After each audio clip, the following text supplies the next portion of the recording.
Donald Trump had an interview with ABC News about his first 100 days, and it is a sight to behold.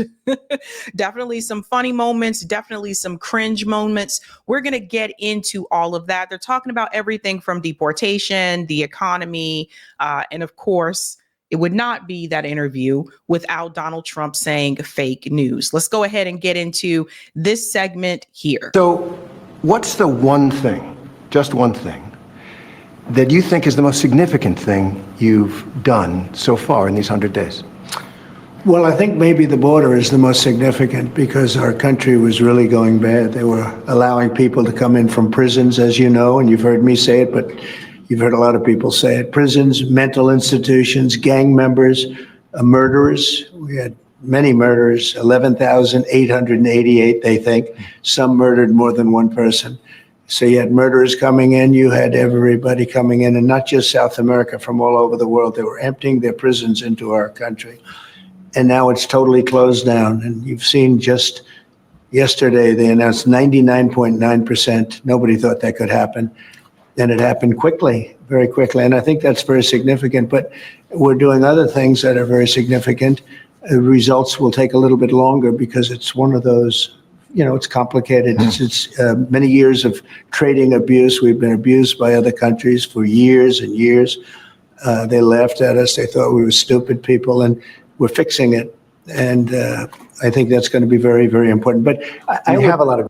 Let me just pause here for a second. So this is something that Donald Trump tends to do, right? Like he'll start out by saying, yeah, we've done great things and we're going to do big things and we're fixing to do something else and and doesn't go into a lot of detail. First of all, two things can be true at once. It can be true that, yes, the numbers are down at the border. That is true. There is data to prove that. But what is not true is for him to allude to the fact that he makes it sound like everyone that came from a prison or was a criminal. That's not true. Have some of them been? Yes. And also, I would say if you actually look at the deportation numbers, his numbers are down compared to Joe Biden. Now, I realize he just started his new term. I totally get that. At the same time, I say this because people need to understand there has been no mass deportation. In fact, till today, and I still looked at this yesterday, Barack Obama deported more people still. So it's interesting because like Michelle Obama right now, she has this podcast and she's saying that she is worried and concerned about Trump deporting all these people. Was she worried and concerned when Obama was deporting all those people? You see what I mean? So again, the partisan politics, but there has been no mass deportation. In fact, Donald Trump even, I would say, backtracked on his own rhetoric when it came to the agricultural workers. He was able to keep that in place. So that was one of the things I warned people about. Like if the agricultural workers were deported, that means that Americans would have to be willing to assume those jobs and assume the low pay because they are very much lowly paid, and to go along with that, not having the benefits as well. So I don't think a lot of Americans, in fact, I know a lot of Americans would not want to work under minimum wage. I mean, these things that are happening in this country is crazy. It's all exploitation of the worker. But I have to say that, folks, people have to understand when you look at the numbers, there has been no mass deportation. But yes, the numbers are down at the border. Ground to cover. Yeah, I would really say that the border is so important. And we'll get there. Immigration, huge, and we're going to get there. But I want to start with the economy, the number one issue for so many people, for just about everybody. It's one of the main reasons that you're back in this office. And now we have this trade war with China that Moody's and other analysts say is going to cost American families thousands of more dollars per year. And there is a lot of concern out there. People are worried, even some people who voted for you saying, I didn't sign up for this. So how do you answer those concerns? Well, they did sign up for it, actually. And this is what I campaigned on. Whoa, let's go back to that for just a second, because a number of people I have said that they are not too happy about what's happening with the tariffs. The tariffs are impacting small businesses here in the United States. Again, even some of the products that we say are made here, the materials come from other countries. So when you look at the auto industry, I've talked about this for years, where a lot of those parts, and I would say most of those parts, come from other countries. We don't even make the machines in this country for the factories that we have. We don't make the machinery. The machinery comes from other countries. So the right thing to do would have been, if you want manufacturing to boom again in the United States, we have to start making those products here. We have to start making the materials here. We have to start making the machines here. That should have been done first. You don't implement these high-ass tariffs on countries like China. I think he backed off a little bit on Mexico and Canada, and then just say, oh, well, people are just going to suffer for a while, but it'll be worth it in the end. No, you really can't play with people's lives like that. Donald Trump is also not going to mention in this interview that thousands of factory workers were just laid off because of these tariffs. I covered that story a couple of days ago. A lot of people aren't talking about that. A lot of people that voted for Donald Trump are not talking about all those factory workers that just lost their job. And some of them in Pennsylvania, which is a swing state that Donald Trump won this time around. So it's important to have nuance. It's important to have more information. Otherwise, if you don't, it's easy to sit here and just believe what Donald Trump is saying if you voted for him. But this part right here, where he says you did sign up for it, a number of people have told me they did not sign up for this. A number of people have complained on social media and said, whoa, this is not what I voted for. But Donald Trump disagrees with you. Up for this. So how do you answer those concerns? Well, they did sign up for it, actually, and this is what I campaigned on. According to Donald Trump, you did sign up for it. According to Donald Trump, this is what he campaigned on. Now, we all know that is not what he campaigned on. We all know that. That's a blatant lie. We all know he said he was going to bring manufacturing back. He was going to get the prices down. He was going to, revamp the economy. Things were going to be better. His approval rating, a big part of the reason why more people are disapproving of Donald Trump's job right now compared to January, is the economy. So we know that is not what he ran on. We know he did not say those things. For him to blatantly sit there and lie to the voter, he's telling you to your face, you did sign up for that. This is why you can't have the, superhero syndrome or whatever you call it. Like, none of these politicians are heroes. They're politicians, and politicians are known to lie. But I think what has happened, and I saw this with Obama, I saw obviously with Donald Trump, where people get attached to the candidate as a person. And it's almost like they put all their hope into this candidate that they are going to be the hero and they're going to save the day. Well, Superman doesn't really exist. And people have to understand that all these presidents and before Trump as well, they respond to the deep state, the military industrial complex, and Wall Street and the billionaires. That's really who they work for. They're not really working for us. Now, does Donald Trump know that? Of course. Is he going to tell you that? No, none of them are. You don't get in the White House by telling people that, running through those two parties. So what is happening here? He's literally trying to lie to you to your face. And some people, because they love the candidate, they love the politician so much, they're willing to give it a pass. I'm telling you, don't give it a pass. Don't give it a pass. This is a lie. It is okay to criticize someone that you voted for. I have done this numerous times. What a joke. I said that we've been abused by other countries at levels that nobody's ever seen before. We were losing $3 to $5 billion a day on trade. We were losing $1.5 trillion to $2 trillion a year. Not sustainable. They were taking advantage of us like they've never. I could have left it that way, and at some point there would have been an implosion like nobody's ever seen. But I said, no, we have to fix it. I've wanted to do this for many years. I had the best economy during my first term. We had a tremendous economy, tremendous success. And we did tremendous numbers of tariffs we took in a lot of money from tariffs, China in particular, hundreds of billions of dollars in tariffs. We had no inflation, as you know. We had an incredible economy. We're given credit for a great economy.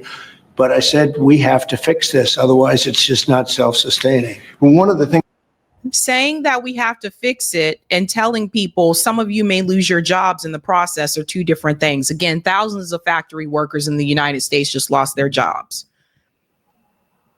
Those are two different things. Telling people we're going to get the prices down and prices come down on some things, but increase on others. Not telling small business owners that you're going to be paying more for these materials that you get from other countries. And this may impact your business. No, he didn't say those things. Not at all. Donald Trump, this presidential term, it's interesting. It's almost like this is not the same person. And there are a number of people that have said that they felt like economically they were doing better under Donald Trump, at least until the pandemic happened, right? Like a number of people have said that. I think the data showed that for many people as well. But this doesn't even seem like the same person. Something that Candace Owens brought up, she said that she feels like whoever it is in Trump's administration seems to be really calling the shots, that they've compromised him or whatever.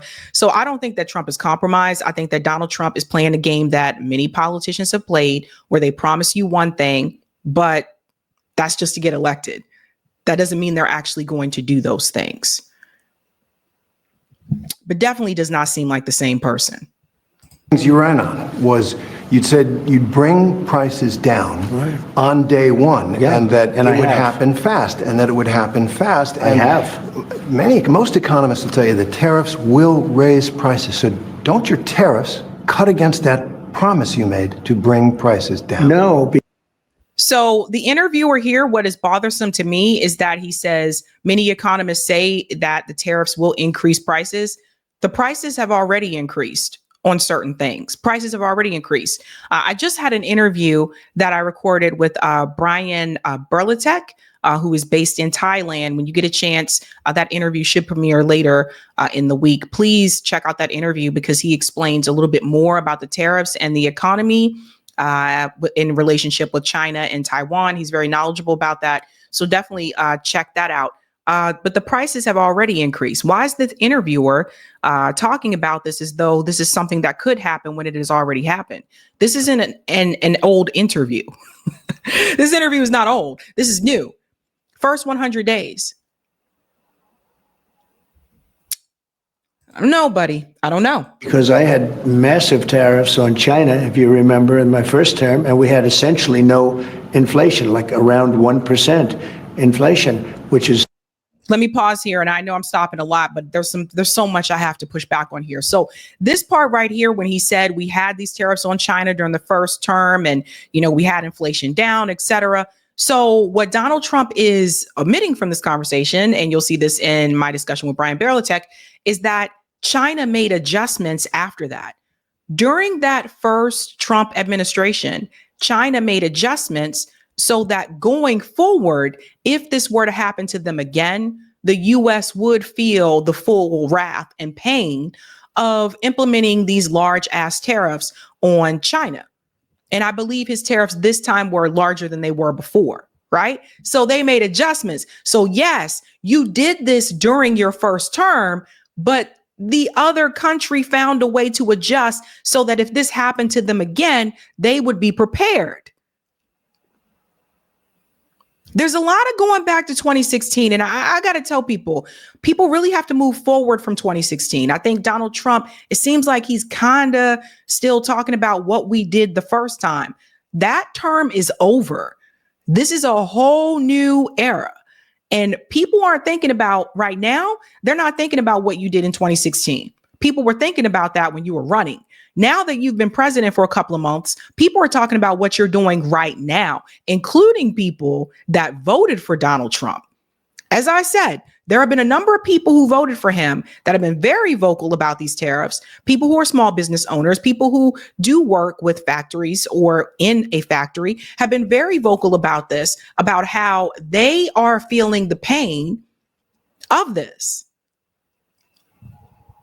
So I don't know what he expects those people to do, but honestly, I don't think he really cares. I really don't. Like a perfect number. And then when Biden took over, it went through the roof. It went to probably the worst inflation we've ever had. I mean, we had an inflation nightmare. Now, if you look at what's happening now, we're only there for 100 days, as you say. And in 100 days, we took over. We had bad inflation for 4 years, for 2 years especially 2 years of his administration. I would say record-setting like we've never seen. They say 48 years, the worst in 48 years. I say it was much worse than that. Yeah. Right. So now if you look at what's happened, energy is down. Gasoline hit $1.98 in a few states during the last couple of days. It was $3.50 and $4 and $4.50. I don't know what states gas is $1 and some change in. It definitely isn't in my state. in my state, gas is like $3.50. So I don't know where. Oh my God. But gasoline is way down. When I took over, you remember the big thing with eggs. They hit me the first week. Eggs, like it was my fault. I said, I didn't cause this problem. This problem was caused by Biden. What's the problem with eggs? And they said, they've doubled. And well, eggs are down 87% since I got involved. A lot of that is bird flu. And by the way, and there were plenty of eggs for Easter, which we just went through. There were plenty of eggs for Easter. They were saying you won't have enough eggs for Easter. My secretary did a fantastic job on eggs. Groceries are down.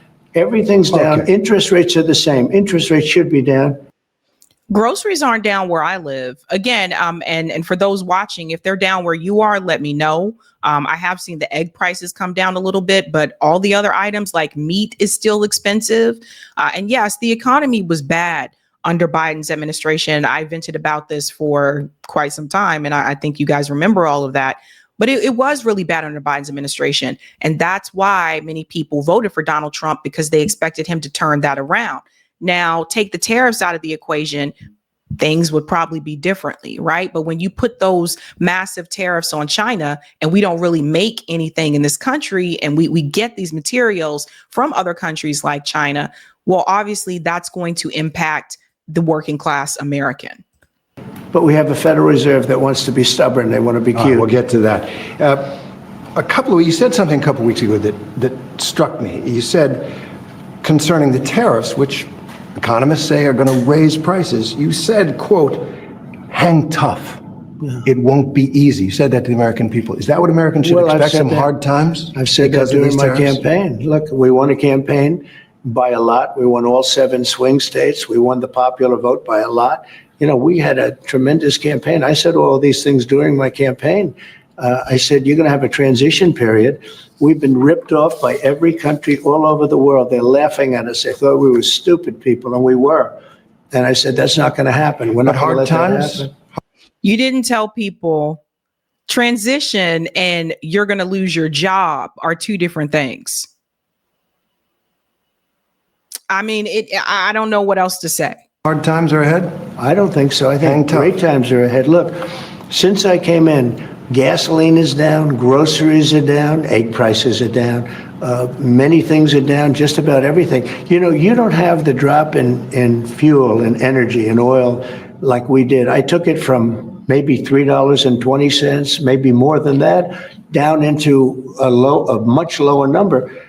When you have that kind of a drop, you're not going to have inflation. Not now, but it's the tariffs, right? We still have 145% tariffs on China. Your Treasury Secretary said we basically have an embargo on China. Look, you're trying to say something's going to happen, Jerry. No, okay. Well, nothing's going to happen. You know business. Terry, I want to ask you. I do know business. Yes, so 145% tariffs on China, Yeah. and that's good. Basically That's an good. embargo. They deserve it. It'll raise prices on everything from electronics to clothing to building houses. You don't know that. You don't know whether or not China's going to eat it. That's mathematics. It's called math, and the data shows that.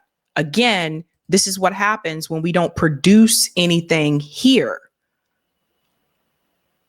And it's just the gaslighting is just ridiculous. Again, yeah, it is basic math, and it's not these things are going to increase. They already have increased. Prices have already increased. I played a whole video of a guy who owns a small store. He makes honey.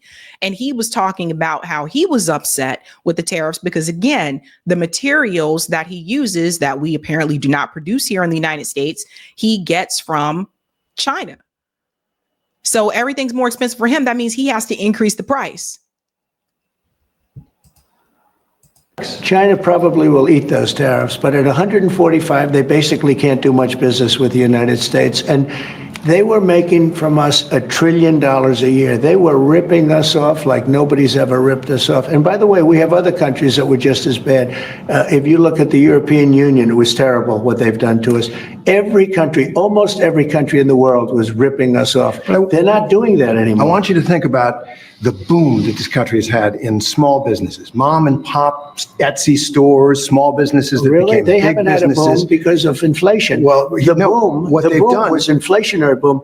The people were wiped out with inflation. I mean, you read the news, you do the business now stuff, I assume. Now a lot of them built those businesses on the trading model. Yeah, and they're going to make more money They now. sourced their products overseas, and now they're looking at an extinction I've event. been here. It's disaster for them. I've been here for 3 months.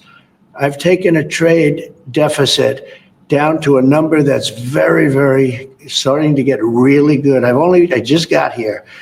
We had a country that it was not sustainable. What Biden did to this country between the open borders where criminals poured into our country, between every country in the world ripping us off on trade, it was not sustainable. So your message to those small businesses who are saying, we can't live a month, 2 months with these tariffs. Apple got a big deal. Is there something for them? No, not only Apple. We've got $7 to $8 trillion being invested in our country in 2 months. Biden didn't have that over a year. I mean, if you look at Biden, nobody was really investing in this country. Everybody was ripping off our country. Apple's putting up $500 billion, but that's only one of many companies. Companies are flooding into our country right now. So your answer to the concern about the tariffs is everything's going to be hunky-dory. Everything's going to be just fine. It wouldn't have been if I didn't do this. I had a choice. I could leave it, have a nice, easy time, but I think ultimately you would have had an implosion. Our country had inflation that was worse than they've ever had it before. You don't mention that. Why don't you mention that? We had the worst inflation probably in the history of our country. People say 48 years, probably in the history of our country, we had the worst inflation. And people were dying over the inflation. You know that. Now the grocery prices are coming down. The energy prices are coming down. Gasoline's coming down. It's all heading in the right direction. Oh boy. Oh boy. Yeah. I mean, my whole thing is try telling that to the people who just lost their jobs. Right. And the big one I warned you guys about was the automotive industry. Volvo just laid off hundreds of people in particular. Now, I want you to see something else because this was, oh my God, this was a doozy. If you want to know how this interview ended, look no further than this. Do you think the reputation of the United States has gone down under your presidency? No, I think it's gone way up, and I think we're a respected country again. We were laughed at all over the world. We had a president that couldn't walk up a flight of stairs, couldn't walk down a flight of stairs, couldn't walk across the stage without falling. We had a president that was grossly incompetent. You knew it, I knew it, and everybody knew it, but you guys didn't want to write it because you're fake news. All right. Thank you. And by the way, ABC is one of the worst. I have to be honest with you. Jesus. Imagine saying that to a commentator's face. Really, really interesting. Number one, again, two things can be true at the same time. Yeah, Biden had to go. Biden could not have served a second term. And I said that for quite some time. Biden was stumbling and falling all over the place. We all know, we don't need to revisit all this, but we all know how awful Biden was, which is why people expected Donald Trump to be 10 times better.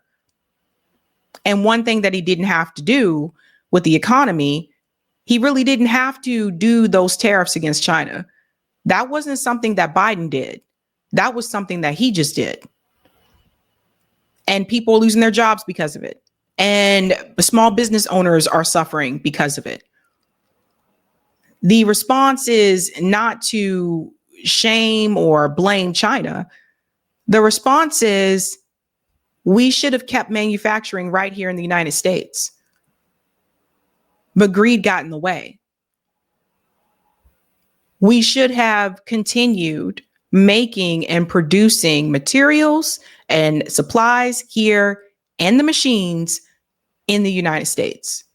But people became greedy. They realized it was cheaper to get those products made overseas than it was to make them here in the United States. So a lot of greed is involved. So he's right that Biden was incompetent. It was time for Biden to go. But it's interesting because at the same time, like I said, to that point, your first 100 days, as bad as Biden was, you shouldn't have to be on the defense like this. And this is about the economy. This is not about Donald Trump being on the defense of culture war or any of that. This is about Donald Trump being on the defense about the economy. But you heard it here first, folks, that apparently, according to Donald Trump, if you voted for him, you did sign up for this. Curious to hear how you feel about that. Hey guys, this was a Sabby clip. If you like what you saw, hit that like button and subscribe.